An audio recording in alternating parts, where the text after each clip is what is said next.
Good afternoon and welcome to today's webinar hosted by the National Partnership for Student Success and the National College Attainment Network. Today we'll be focused on post-secondary transition coaching. My name is Kate Cochran with the National Partnership for Student Success, and I'm excited to hear from today's amazing panel about the important role of post-secondary transition coaching and coaches in supporting student success.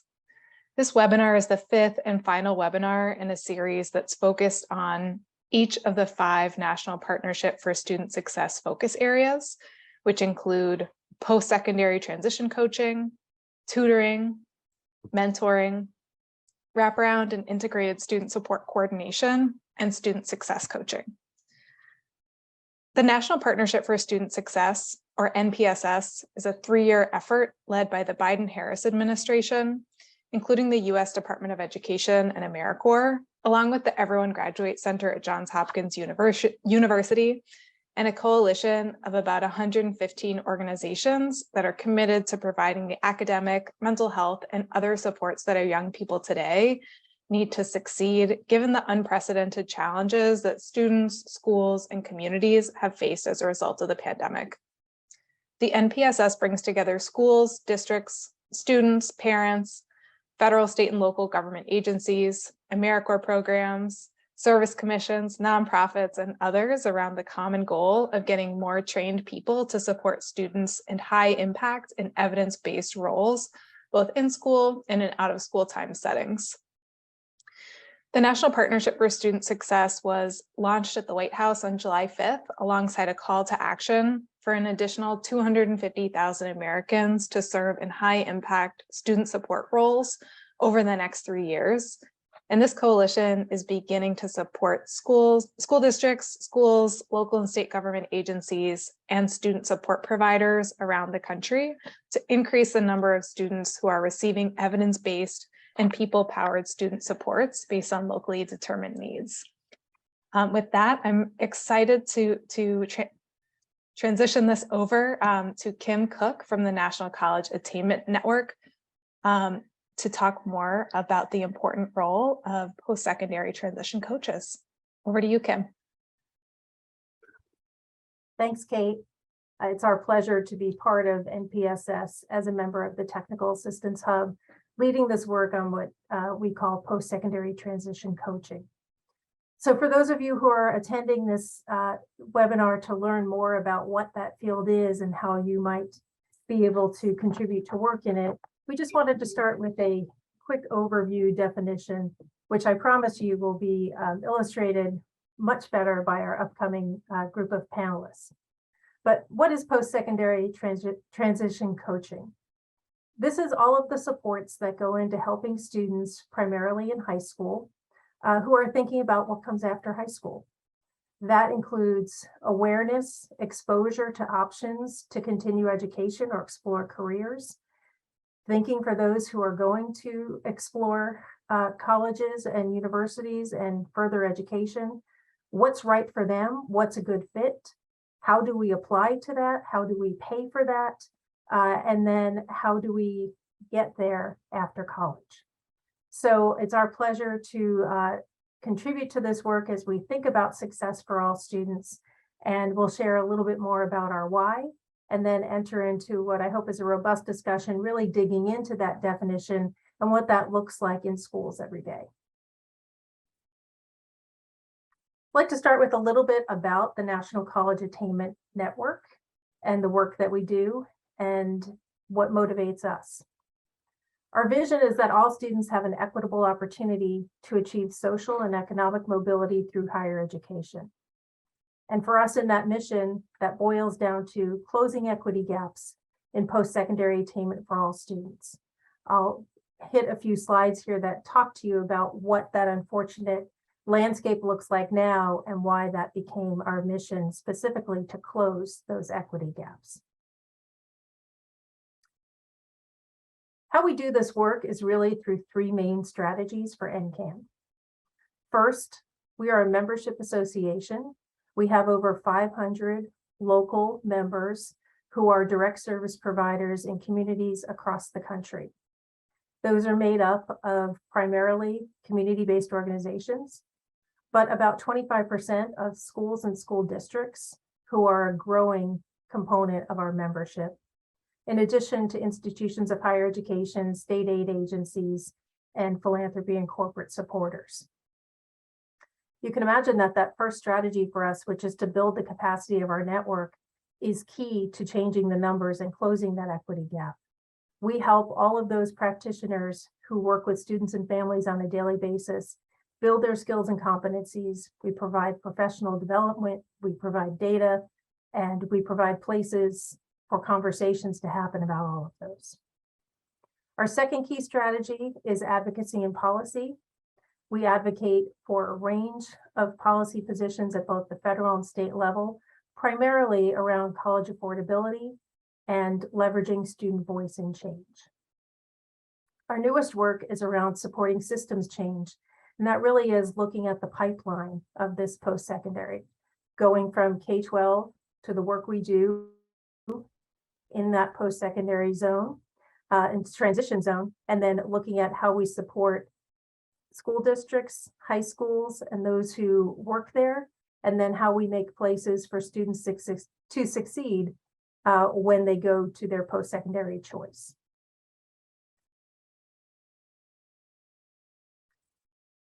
This is a snapshot of our footprint. You can see, as I mentioned, those members are all over the country in almost every state. If you're looking for a connection in your community, you can go to our website at ncan.org and click on members, where you can view by state as well. But this gives you a sense that most states are represented, and many of those push pins represent a local network or a statewide network. So if you don't see the push pin in your immediate area, there may still be a statewide network that can connect you with those who are doing this work on the ground. So I want to briefly share a little bit about the landscape so that you understand the environment that this post-secondary coaching is happening in, and it will inform a little bit about some of the focus areas that you'll hear in the upcoming panel. So why post-secondary access and success? As we say, unfortunately, talent is everywhere, but opportunity is not. When we look at the data, 33% of white Americans over 25 hold a bachelor's degree. The same is true for 19% of Black Americans, 16% of Hispanic Americans, and 14% of American Indian and Alaska Natives. When we look at this by income, 29% of students from low-income high schools obtain a bachelor's or associate's 6 years after high school graduation, compared to 51% of students from higher income schools. Again, you're getting a sense of why we focus on closing that equity gap in post-secondary attainment.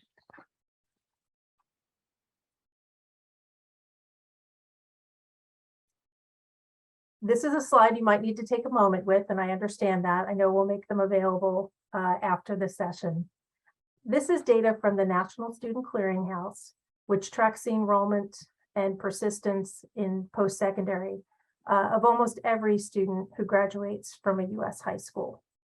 You'll see the blue column is year 2020 high school class, and the orange-ish, depending on how your screen is showing, column is 2021. I understand these are not years that have been our highest achieving years, but they have been our hardest work years. So this is not so much about comparing the years within a category, but looking across categories, again, to really notice where those equity gaps are happening for students in what we call first fall enrollment. So that's you graduate high school in May, June, and you start that immediate fall at a post-secondary institution. You'll see, for example, when you compare in the middle, high minority and low minority high schools, 51% going on to college from the high minority high schools, compared to 64% at the low minority high schools. Now, these are national averages. I want to point out that there certainly are bright spots and districts doing the hard work, but these are the national numbers that are guiding us, and just to share to frame the conversations we're about to have.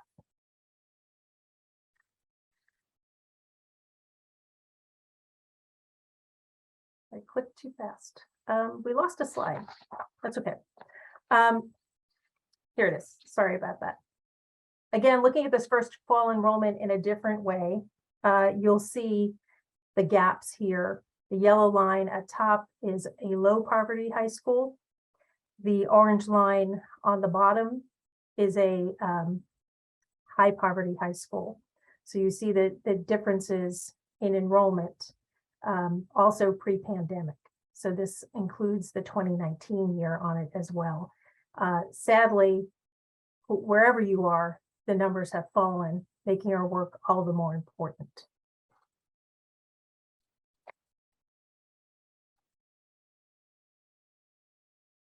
As I mentioned, a lot of our policy and our practice focuses on college affordability. So I wanted to set the stage in what is unfortunately often an aha moment when we're talking to potential new partners and policymakers in particular.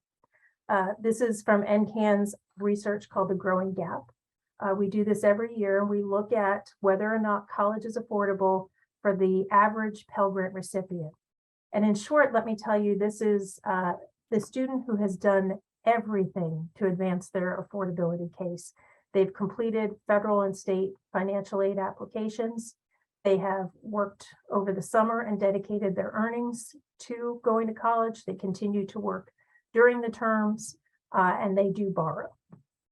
So with all that being said, this is the national percent of affordable public four-year institutions, where many of our students do attend public institutions. In the 1920, which is the most recent data year available, 23.7% of public four-year institutions are affordable to that average Pell Grant student. Sadly, that number is on the decline, even just from 5 years ago, when it was 29%, nothing to write home about, but getting worse. Affordability gaps in dollars, not just the number of institutions. In dollars in 1920, that meant that the average Pell Grant student was short $2,627 after family contribution, after work, after loan, after applying for all of the aid for which they would be eligible.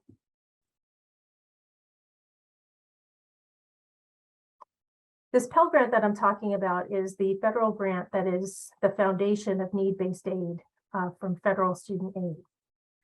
To receive that, the students have to complete that federal financial aid application I mentioned called the FAFSA, the Free Application for Federal Student Aid.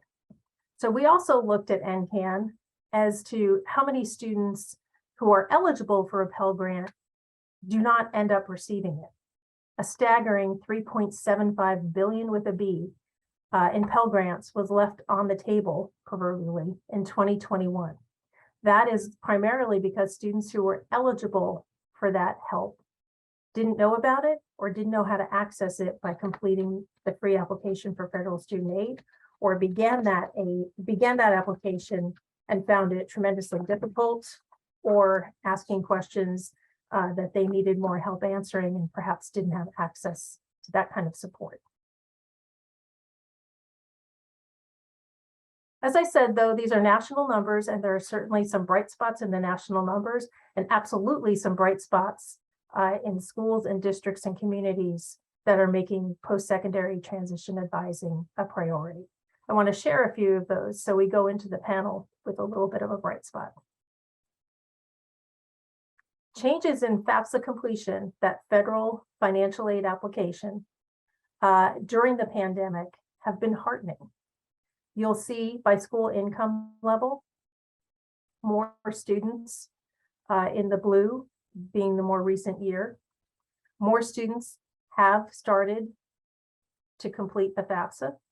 We had some extra growth in the low income, more growth in the high minority, concentration of students by color, and by geographic locale, growth in the cities. That growth outpaced national growth of about 4%.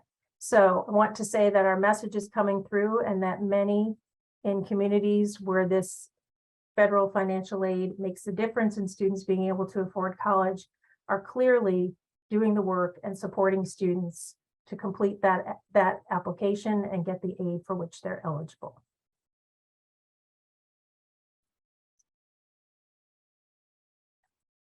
Lastly, I just want to share a piece about NCAN's member work.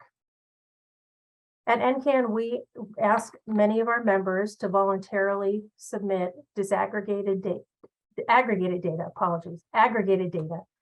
from the National Student Clearinghouse that looks at those first fall enrollments by their program. We aggregate those programs together and come up with these averages for students served by NCAN member programs. You'll see that our NCAN member programs in the darker blue outperform their national cohorts in the lighter blue, upwards of 10%. The piece to take from this slide is that support matters and support drives different outcomes for our students. What are those supports? I'm going to briefly touch on a few of those supports as an intro to what's to come from the panel and the panelists, so that you'll know that we're going to dig in to some of the specifics of what encompasses post-secondary transition coaching. The key one that you'll hear across all of our conversations is about advising. These are strategies for connecting students and families with the information they need, whether that's in a one-on-one individual basis, whether that's in an assembly, whether that's in small groups, that can be delivered by school counselors, by other trained professionals from the community, and sometimes by peer advisors as well. Secondly, using data to educate students. I spend a lot of time sharing data because it's important and it drives good decision-making and good program design. We need to know, as leaders in schools, how many of our students are going on to post-secondary education? How many of our students who go on persist and succeed in post-secondary education? How many of our students, and in this case, we can know which students are completing the free application for federal student aid. We have a lot more tools in the toolbox now, particularly with that data, to help us be smart and to inform our programming. I say FAFSA a lot because it is so important, but increasing FAFSA completion obviously is the key to affordability, and also to messaging to students when they complete that FAFSA that they have some dollars and funds that are available to them to make college affordable. Sometimes that sticker shock alone can be a barrier, but completing the FAFSA and knowing, for example, that you as a student are eligible for a Pell Grant or a subsidized loan can really make the difference in making college seem real, affordable, and attainable. And then finally, those of you who are newer to this work may not yet have heard this summer melt term, to ensure matriculation. Many of us believed for a long time, for many years, that when the student crossed the high school stage and had an acceptance and an aid package, that they were set, they were going, that our support had been completed, and it was sort of a mission accomplished idea. We know now, and we probably knew then, but now we formalized that knowledge, that life happens, that things change for students, that affordability gap may come home to roost when the bill comes, that their family situations and their responsibilities and roles may change over the summer in ways that don't permit them perhaps to dedicate time away from employment and to education or to family responsibilities. So we're going to talk a lot today also about post-high school, post-graduation, and that time in between when it's so important to continue to support students on their post-secondary path. So with that brief landscape and background, I am delighted to welcome our panel of experts. These four individuals are members of NCAN's Career and College Readiness Fellows 2022 cohort. We're delighted to welcome them to the field. And as I said, when I met them this September at our national conference, you may think that you have so much to learn from NCAN, but the truth is we have so much to learn from you who are on the front lines every day, who work directly with students and who navigate systems on behalf of those students. So It's my pleasure to welcome. I'd ask everyone to please turn on your cameras. I'm briefly just going to introduce by name, and then we'll do an opening question that will allow some more time to say hello and get to know you. I'm delighted to be joined by Anthony Cook from Osceola County School District in Florida, Brianne Oliver from Jefferson County Public Schools in Kentucky, Nick Preston from Jefferson County Schools in Alabama, and Jana Williams from Jackson Public High Schools in Mississippi. Welcome all, and we're so excited for this conversation we're about to have.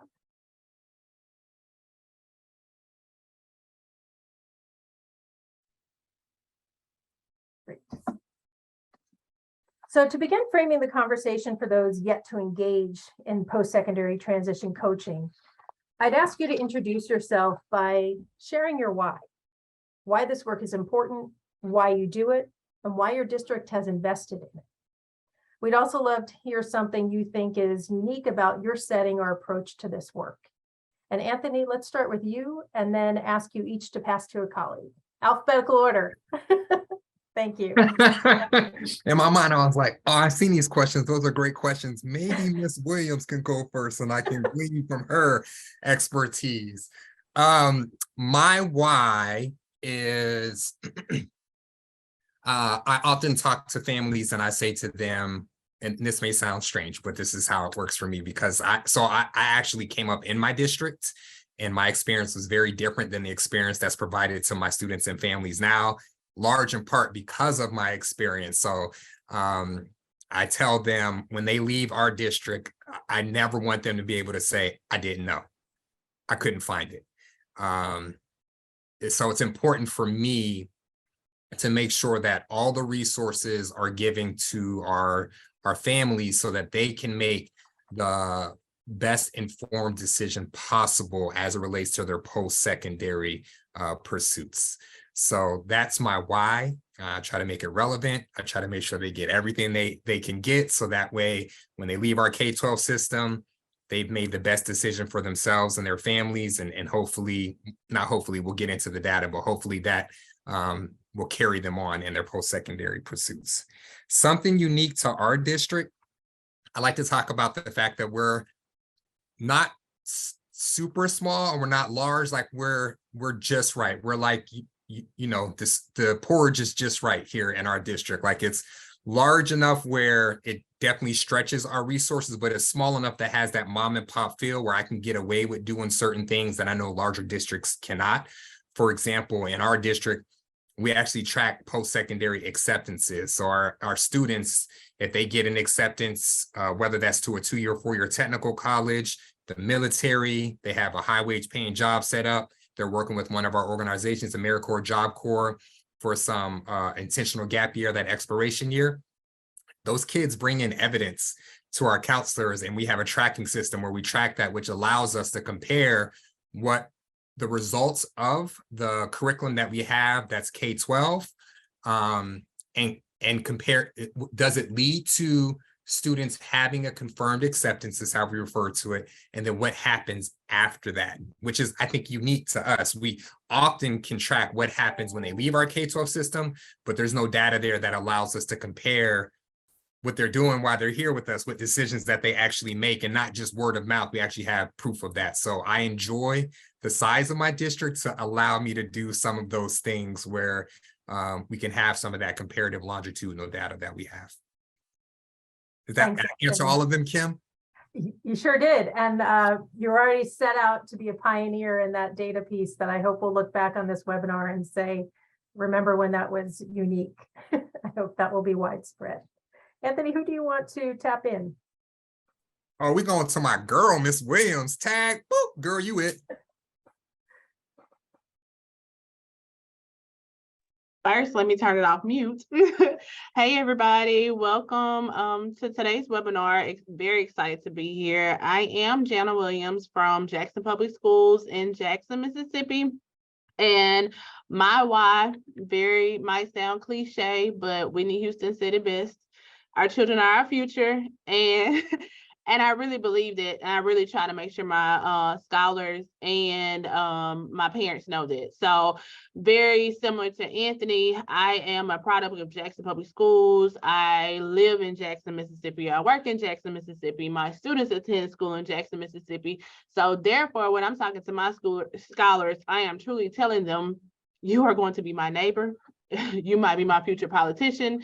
You might be my children's future teachers, and or my grandchildren, but I plan to be here and I want my kids to be productive citizens in Jackson or any area they choose to be in. But being here and have been here, I want to make sure my community has productive students, and I want to make sure I help with schooling those kids and educating those kids and helping them get to build their future. What makes our school district unique?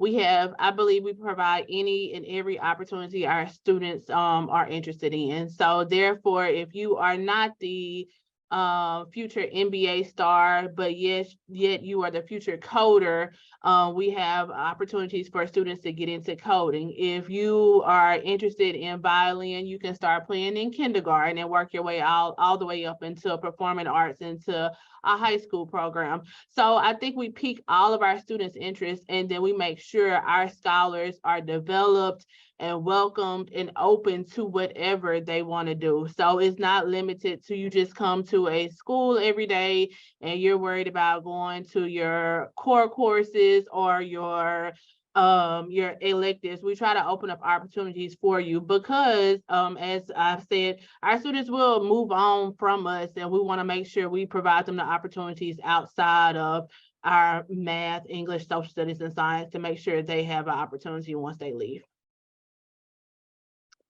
So I am going to pass. This is hard. So now I have to pick who I want to pass it to. I'm going to go with Brianne because we both have curly hair.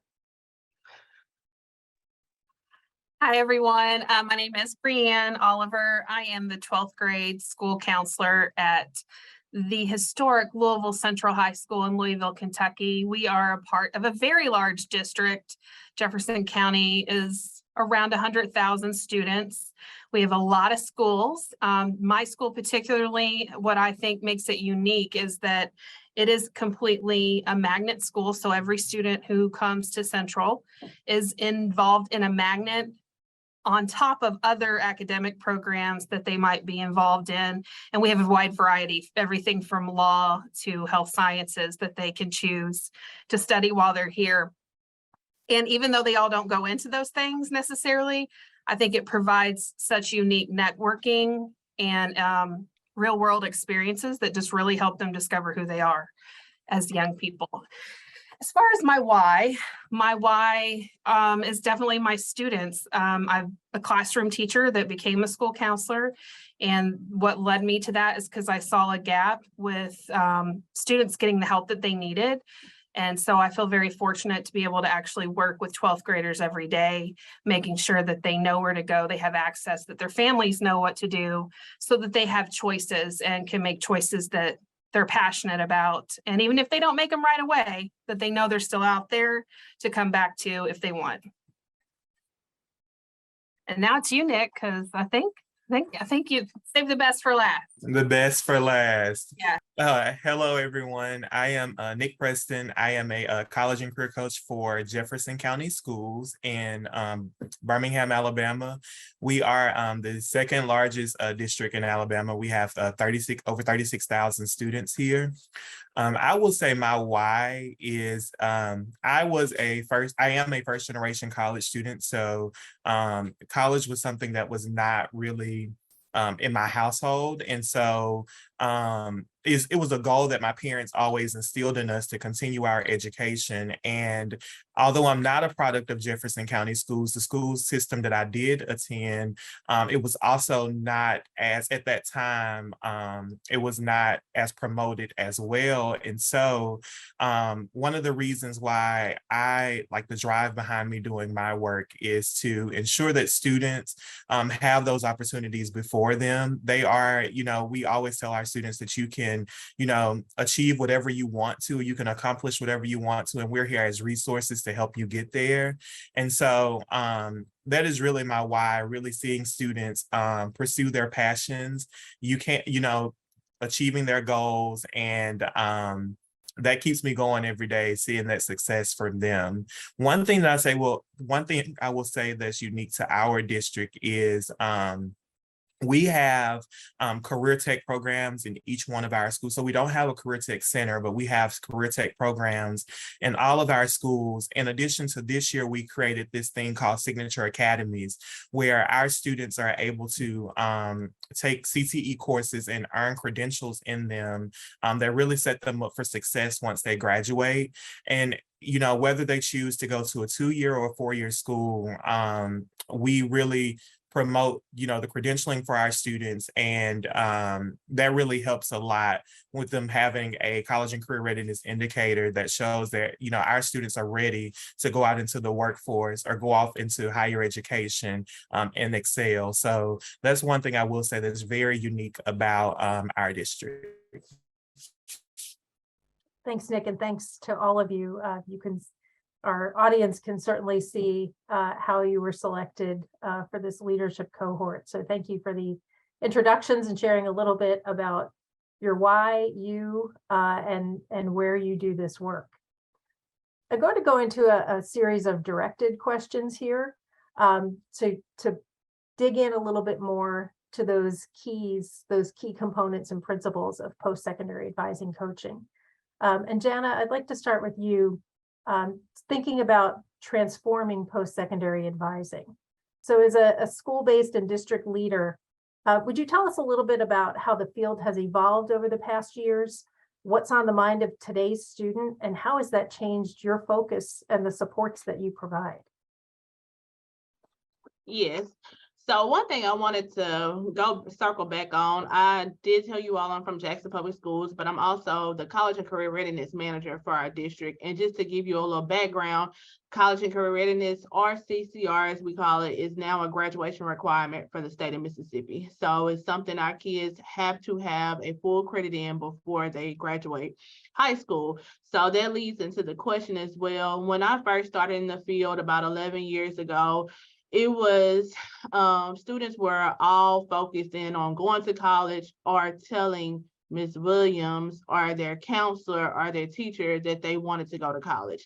And I did see over the years, students were very afraid to tell what they might want to do or thinking about doing, or is it okay not to go to college right after high school. And I think that's what has evolved over the years. I think our students are looking into other paths, and it might not be the traditional 4-year university. Some of our students are very successful and open and wanting to go to our community colleges. Some of our students are open and willing to go to some of our trade schools.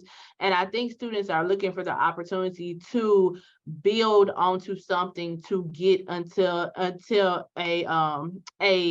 4-year university. So I do think our students are looking at college, but yet it's not the traditional way of going right after high school. And I think our kids are wanting the pathway to look at other opportunities of, can I get to college, but can I wait and go a few years later? Maybe can I try the community college and get my feet wet and then move on and look into a bachelor's program and things like that. And so our students also are just needing more insight, and we found that out with the CCR course of how to get to where they're going. So our students can say, I want to be a pharmacist, and not understanding that I might need to go into a pre-pharmacy program or start at a school that has a pharmacy school or a school that can lead me into a pharmacy program. But our students have been looking into just, I'm going to college, and down the street is my local college, and they might not even have a program that can even push them into pharmacy school or connect them with another university. So I think that's what has been a developing relationship, is just to try to tap in what our students truly want at this age, at this young age, and just trying to help them identify and help them understand it's okay. I give my story. I vowed not to be an educator. I'm a full, have an MBA, NPA, worked for the state auditor's office and said I would not be a teacher.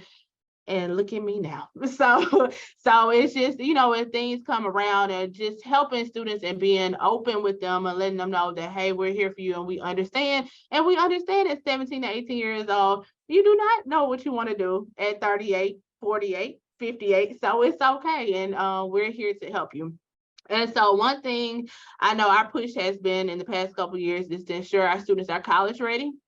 If their students might want to go in the workforce, to make sure they're workforce ready, but still putting a focus in on college. I have a story, my husband doesn't mind me sharing, but I went to high school, top 20 of my class, went full scholarship to Toulouse College, did everything, by the books.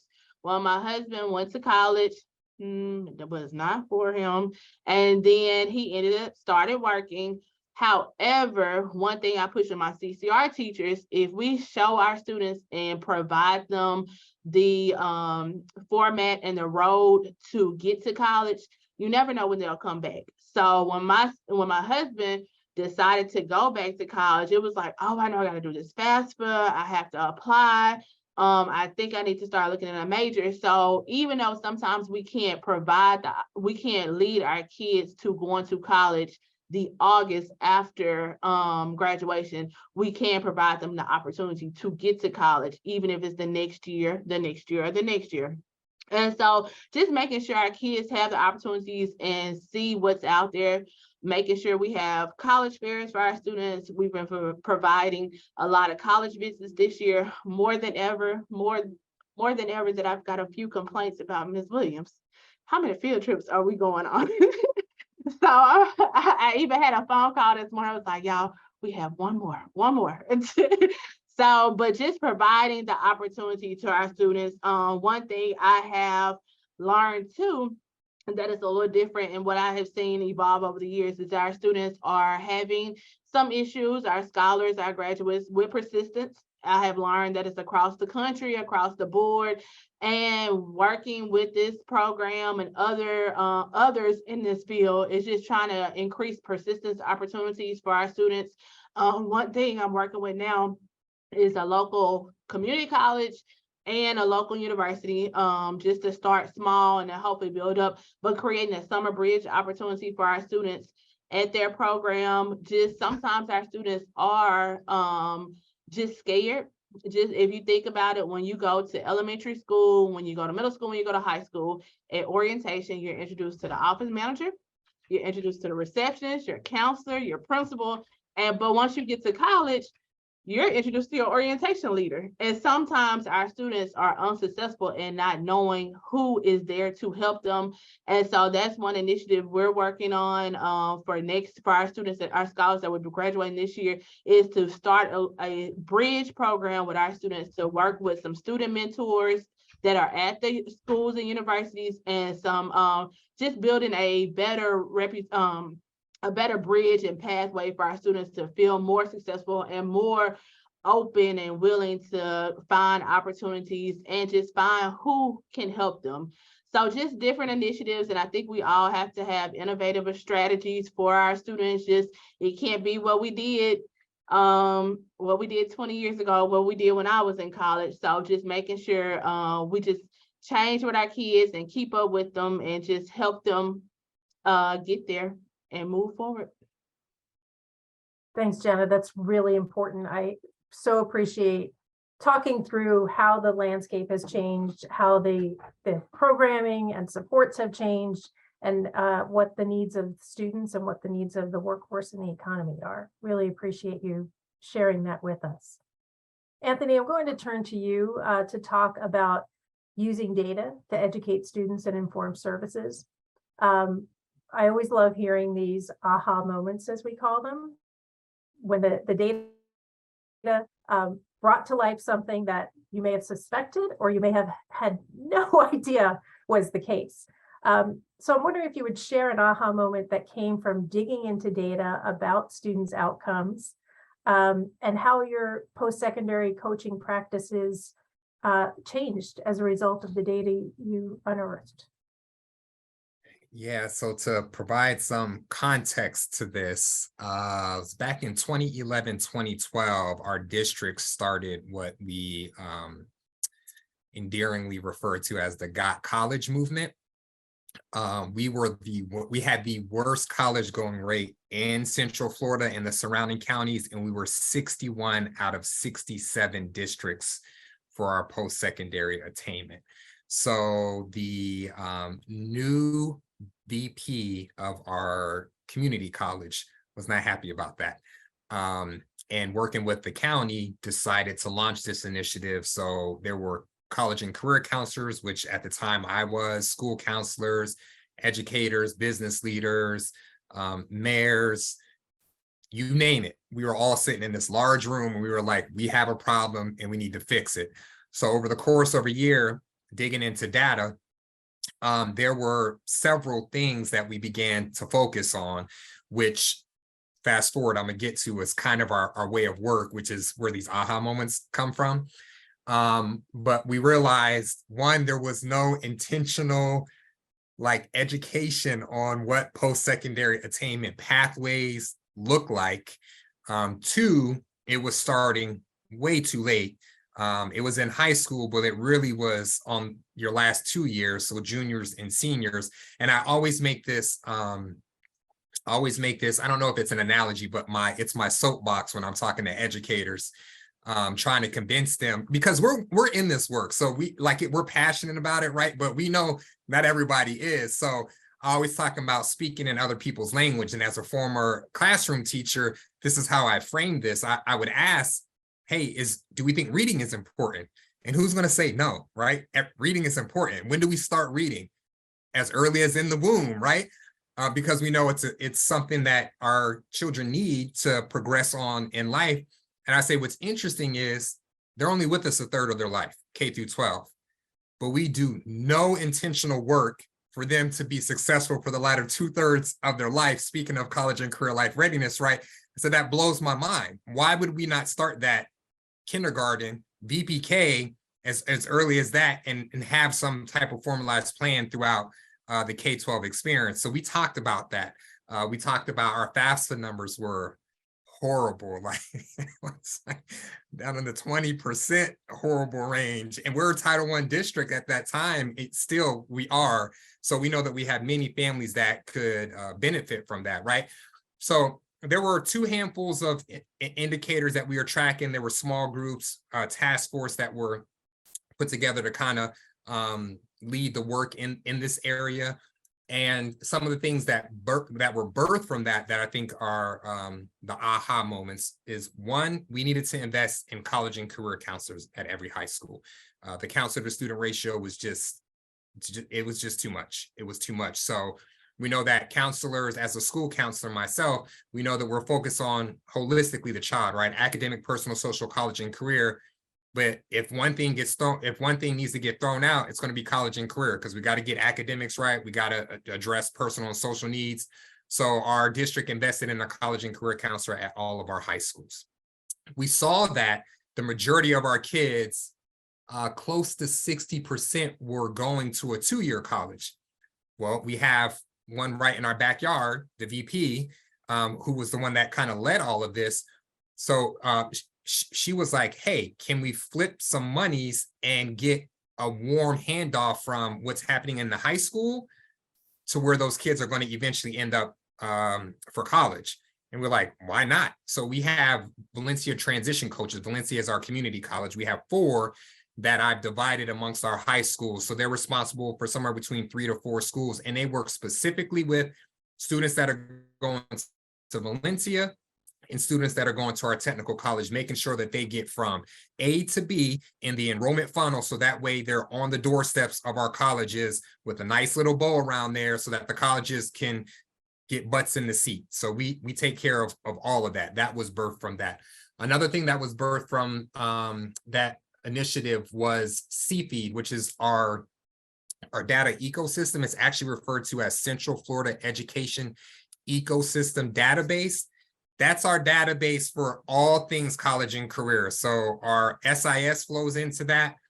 Our local colleges give us data that is housed in there. So Valencia and OTEC, which is our local technical college, and then our closest university where the majority of our students go to, University of Central Florida. We have all of our persistent matriculation data is housed in there so that we can start analyzing our data and try to find some trends in things like that. So one of the things that came out of that, in addition to what I mentioned earlier, where we can take our post-secondary acceptances, those confirmations. I had a counselor say to me, Anthony, we do all this work to get these lessons done, and we do all this data collection, and for what? What happens after that? And I was like, I was so mad. I was burned to my core, and I was like, how dare you ask me that? And then I thought on it, and I was like, that's actually a good question. Let's figure this out, right?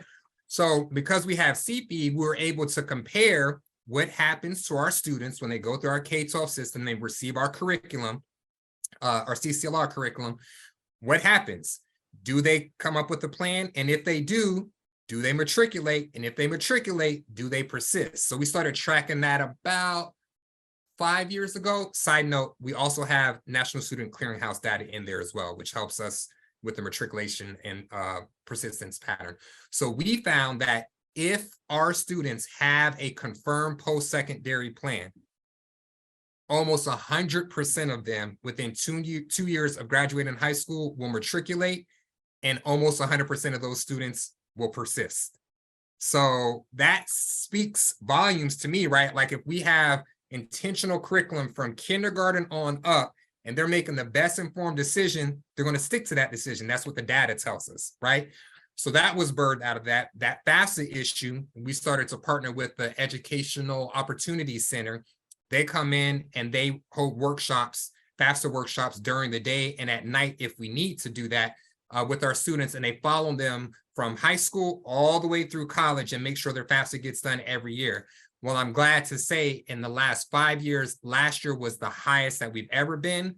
61% of our kids completed FAFSA, which is huge for Florida because Florida is one of the top 5 flag states in the nation. So our kids will complete FAFSA, but then there's all those extra steps that they got to take, right, because they're getting flagged. So we've been able to close that gap. If our kids complete FAFSA with our Education Opportunity Center, all but 4% secure that money. We've been able to close that gap.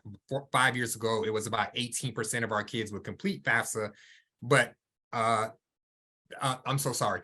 Of the kids that completed FAFSA, 18% of them still weren't getting that money. So we didn't want to leave any money off the table. So that helps. Plus, we partnered with some local districts here where we hold virtual FAFSA sessions in English, in Spanish, and in Haitian Creole, our top 3 spoken languages, so that we can get them started with their FAFSA, finished with their FAFSA. We launched that last year. I will tell you this year, we've already done 2. In our first one, we had 700 people on, and we completed 500 FAFSAs. So we saw that come out of the work that we were doing, those aha moments, right? Our district, our county last year, as we were seeing that, like right before COVID, and then what happened during COVID and what's happened after COVID, you shared some of those slides, Kim. We saw that post-secondary matriculation is going down, right? So in our district, and you showed this slide too, it's affordability. So what our county did in conjunction with our community college and our local technical college is they launched Osceola Prosper, which is our first dollar in initiative. It'll cover their first 2 years of college, whether that's traditional AA, AS, or accelerated skills training program. They'll cover all of that. So kids don't have to worry about paying for college. We take care of that. The only stipulation is, and this is a big reason why our FAFSA numbers went up, they got to get their FAFSA done because it's last dollar in. So if they can secure the FAFSA money, we know that's going to cover so much of that, right? But if not, especially in our district, we have a lot of undocumented students and immigrants where they might not have that opportunity. That last dollar in really comes into play for them. So I think that was all of my aha moments. You did. This was a complete testimony on how data unlocks new partnerships, new money, new resources for counselors, countywide programs for affordability. So thank you for telling the data story. Appreciate that. Yes, and Anthony, you've talked a lot about FAFSA, which is a great transition to our friend Nick to talk about FAFSA as one of those components of advising. Obviously, those of us in the field know that FAFSA unlocks federal, state, and institutional aid for college and is a strong predictor of post-secondary enrollment. So Nick, you also live in a state that has just made FAFSA completion graduation requirement from high school. So I wonder if you would talk a little bit about why we talk so much about this form, why is it so important, and how has the new policy possibly supported your efforts there? Yes. So as you guys, as you may be aware, a year ago, our Department of Education made completion of the FAFSA a graduation requirement for our students. So that's a part of their graduation checklist. We make sure that their FAFSA has been completed. I will say that has been one of the most rewarding, changes for our students as far as paying for college or college affordability, because now students have the opportunity that we talk about FAFSA completion, but now, we really have invested in ensuring our students have their FAFSA completed. So the first thing, sometimes when you mention the word FAFSA to students and their parents, they're a little apprehensive about completing the FAFSA application, but, we've approached it as educating them a little bit more about what the FAFSA is, because they don't know what they don't know. And sometimes students nor their parents know about the FAFSA. And so we host a lot of educational workshops for our students and families, just so they can get the basics of understanding what federal student aid is. And then in addition to that, we host our after-hour workshops, and we do FAFSA workshops in school. And what we found is, by having all of these resources available to students and parents, they have taken advantage of them. And I like to say, although they say the word requirement, it's a graduation requirement, I always pitch it to students as it's an opportunity. I actually rarely use the word requirement, because it is an opportunity for our students to, sometimes like students who are, on free or reduced lunch, right? We know that they may be Pell eligible. And so if they're looking to go to college, this is the first initial step to finding funding. Federal student aid, if you get the Pell Grant, it doesn't have to be paid back, and you can use this money. We've actually done cost attendance worksheets with our students, comparing the cost at community colleges, and it will essentially cover their entire cost, if they're eligible to receive the full Pell. And so that is just warming for them to see, right, that like you can go attend a community college, a 2-year school, you can earn an associate's degree, and you don't have to pay a dime, and you don't owe anybody. And so you have this degree. And even if you're looking to do like a certification program, you can, sometimes programs take, the federal Pell Grant, they honor that. If you want to go to a 4-year, of course it's honored, but just having those different pathways to success, you don't necessarily have to go to a 4-year school and use the Pell Grant. You can go to a 2-year, you can earn a certification or a trade, you can use it in so many different ways. And it's just been so rewarding to see our students take advantage of it. But I think the first step for us has to be to educate our students on the benefits of FAFSA. And then having that buy-in from the State Department, them understanding, this is definitely a predictor of success for our students. And then even within our district, if we're thinking of like micro within a district, everyone on board from our leadership team knowing about the benefits of FAFSA completion. And so when you kind of sum all of those together, you have nothing but success. So like, everyone is preaching like FAFSA completion, the opportunities you have from completing your FAFSA, the dollar amount that you can get from doing the FAFSA, where you can take this and go. It's just been really good to see that. And even just to see the progress we've made from just a couple of years ago to now, to where, we're second in the nation for overall year-to-year FAFSA completion and 9th in the nation for FAFSA completion. That's been really good. And to have that data and the support behind it is monumental. And so I will say that has been one of the biggest pieces to us being where we are with FAFSA now being a requirement, but really an opportunity for our students that's promoted. Yeah, love that wording, Nick. I'm going to take that with me for the opportunity. And congratulations again on the big progress you're making to give that opportunity to students. Thank you. Brianne, we're going to round things out with you and these key components of post-secondary advising and talk about what we call summer melt, ensuring matriculation. Many of our students graduate and seem to have all the plans in place to go, but data tell us that they don't enroll as planned. So wonder if you could tell us a little bit more about, share a little bit more about what some of those factors are, and more importantly, how you're working in many cases way before summer to address those issues and make sure that students do enroll and persist. Right. And I think a lot of what I'll say will probably kind of piggyback or add on or be attached to what everyone else has said, because it all creates our comprehensive plans and how we're getting kids from us to the next step. But I think we've been really lucky in our state that they finally have started to make steps to make life after high school an important thing that we should be talking about by like having personal finance as a required course. And our students all have an individual learning plan that they must complete every year of high school. And with that, when done correctly, it's a great way to get them starting to think about college and what that looks like.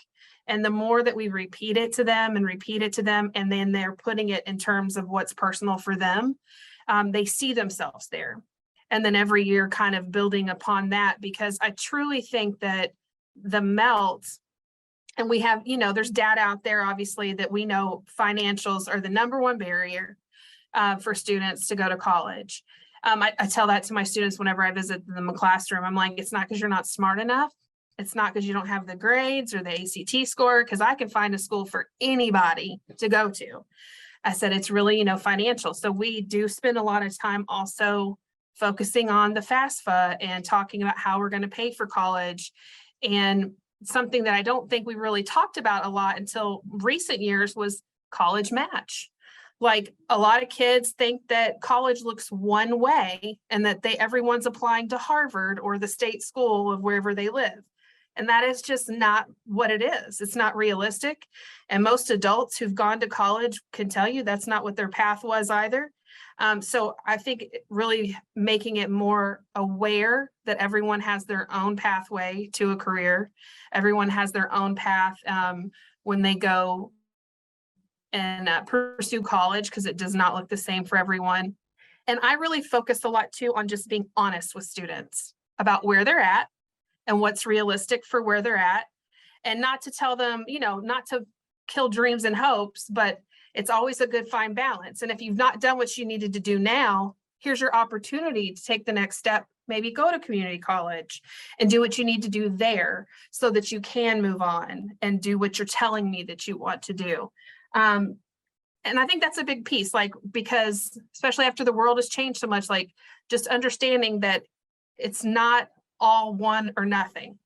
We can have things in between. And that's really where I feel like that match piece comes in. And we talk a lot about that when students come in and they're telling me they've applied to 20 colleges. And I'm like, that's dumb. If you don't want to go to 20 colleges, that's dumb. And I think sometimes we need to have more honest conversations where we say, okay, you did that. It took a lot of time, but now we got to figure out what actually would work for you financially, location, majors, all of those things are super important. And so I know in our counseling department, we really are focusing on building a 4-year plan for how that looks. So what pieces happen every single year, kind of going back to what Anthony was saying about what they're doing from K through 12. We have very similar programs in our district that I think opens that communication. But then more directly in my work with students as the 12th grade school counselor, because this is what I spend a lot of my time doing, obviously, is I really try to train them and mentor them in how to network for themselves. Meaning, If you haven't heard from your school, what do? Call them. If you have the card from your college rep, text them and ask them a question.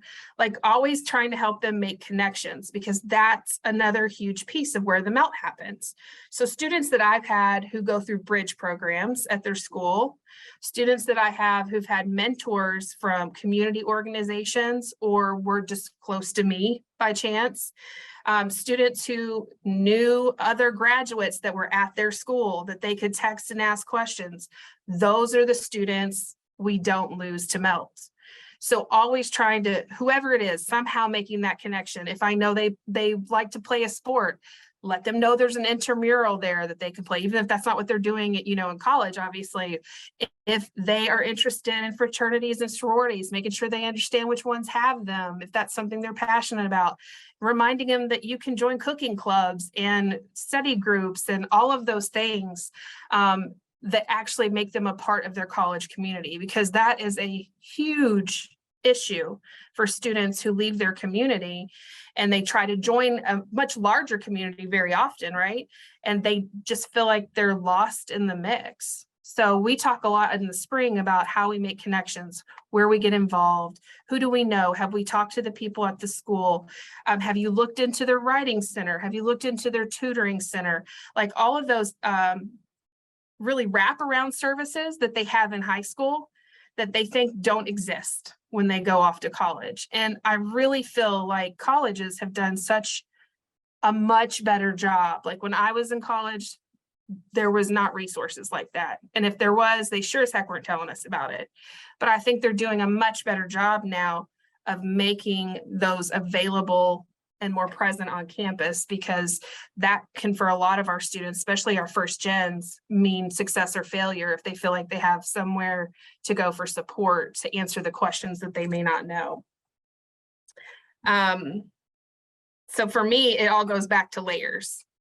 Yeah. We're in a whole class, individual classes, workshops, small groups, virtual events for parents, virtual events for students, one-on-ones with students, one-on-ones with parents. It's really all about what fits each kid, because I have some kids who come and talk to me every day one-on-one because I'm like their mom at school, right? But then there's kids who won't do that, but they will sign up for a FAFSA workshop. So I think it's just really important that we're meeting people where they are and providing a variety of resources, because if I see it once, I'm probably going to forget it. But if you are bombarding me in Google Classroom and on the internet and in my email, and you're having workshops and individual groups and all the schools are coming in and we're going, like, they're going to start feeling so much more that this is a part of the fabric of who they are academically. And that's, I think, really our goal at my school. Yeah, Brianne, thank you. That's a really good perspective, that summer melt isn't about what do we do in April and May. Summer melt is really, what we're thinking to support decisions and information that helps students make those good decisions that stick with them. You all have been wonderful. I'm going to do my best to sum up all of this wisdom you've shared. I want to respect that we are asking you for time during the school day, and appreciate that if you've got a jet to your next responsibility, I understand that. So please let me thank all of you for helping me to talk about post-secondary coaching and share that work with Supporting Champions as part of the National Partnership for Student Success. Just to briefly sum up, some of the Supporting Champions who are on this call, maybe folks who can help with some of the things you've talked about and be extra hands and arms on things like academic tutoring, career mentoring, FAFSA completion, or even just, helping students over the summer go shopping for campus, know what they need, give them a ride if they're going out of town and need transportation. So many, many ways that you all have shared about potential partnerships and others who can help achieve this work. Thank you again for being on this panel, but mostly thank you for the work you do every day to support our students and their post-secondary choices. So with that, I'm going to wrap the panel and hand back to Kate. Thank you so much, Kim, and thank you so much to our panel. I know we went a little bit over, but this was incredibly insightful for me, and I'm I'm excited to continue this conversation that you were able to share with our group. I know we are over by a few minutes, but I want to thank everyone for joining us today via the National Partnership for Student Success and the National College Attainment Network. I will be reaching out with an email following this call with a recording of the webinar, as well as some information on how to get involved in the National Partnership for Student Success. I hope everyone has a great rest of your day. Thank you.